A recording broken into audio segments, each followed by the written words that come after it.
বললাম প্রথমত বললাম কি নামাজ আদায় করতে হবে আপনার ব্যক্তি পরিবার সমাজে চালু করতে হবে। 2 নিয়মিত নামাজ আদায় করতে হবে।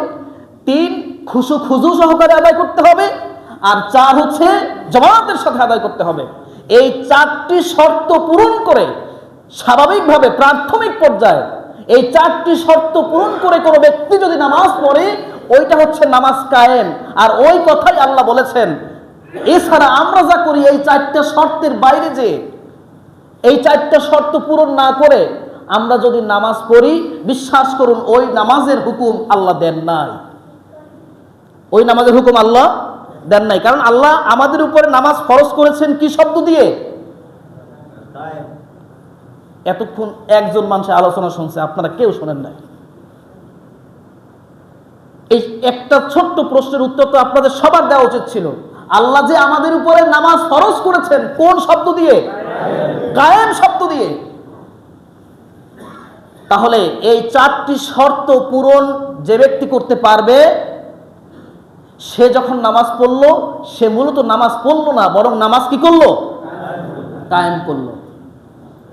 আর যে ব্যক্তি এই 4টি শর্ত পূরণ না করে নামাজ পড়বে ওই নামাজিদের জন্য ধ্বংস। ওই নামাজিদের জন্য কি?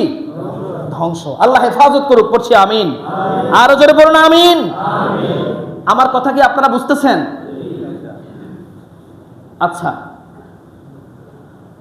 মোট কথা হচ্ছে আমার নামাজ, আমি যে নামাজ পড়লাম, নামাজের ব্যাপারে আমার পাক পবিত্রতা সুন্দর করে অর্জন হয়েছে কিনা, আমি আমার পরিবারকে নির্দেশ দিয়েছি কিনা, এবং আমি যে নামাজ পড়তেছি আমার নামাজটা নিয়মিত হচ্ছে কিনা, এরপরে আমি যে নামাজটা পড়তেছি আমার নামাজের মধ্যে বিনয় খুজু কতটুকু আছে, এরপরে নামাজটা জামাতে হচ্ছে কিনা, এই সবগুলি বিষয় মাথায় রেখে নামাজ আদায় করতে হবে।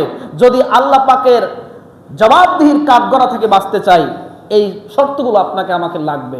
আল্লাহ পাক আমাদেরকে শর্তগুলি পূরণ করে নামাজ আদায়ে তৌফিক দিন। পড়ছি আমিন। এখন আসুন, এখন নামাজ যারা পড়বে না তাদের শাস্তিটা কি?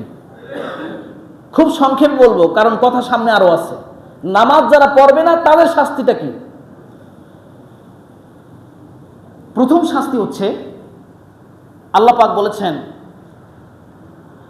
ইয়াসআলুনাকা আনিল মুজরিমিনা মা সালাকাকুম ফি সাকর।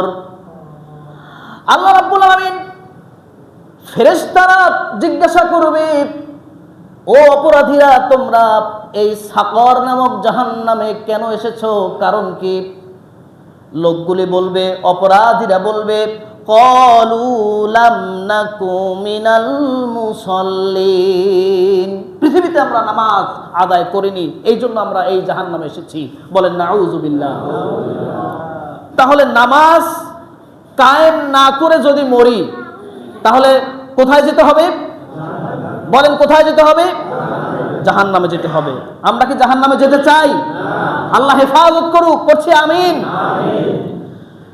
নবীজি বলেছেন, যে ব্যক্তি ইচ্ছাকৃতভাবে নামাজ ত্যাগ করলো তার উপর থেকে আল্লাহ রাব্বুল আলামিনের জিম্মা উঠে যায়।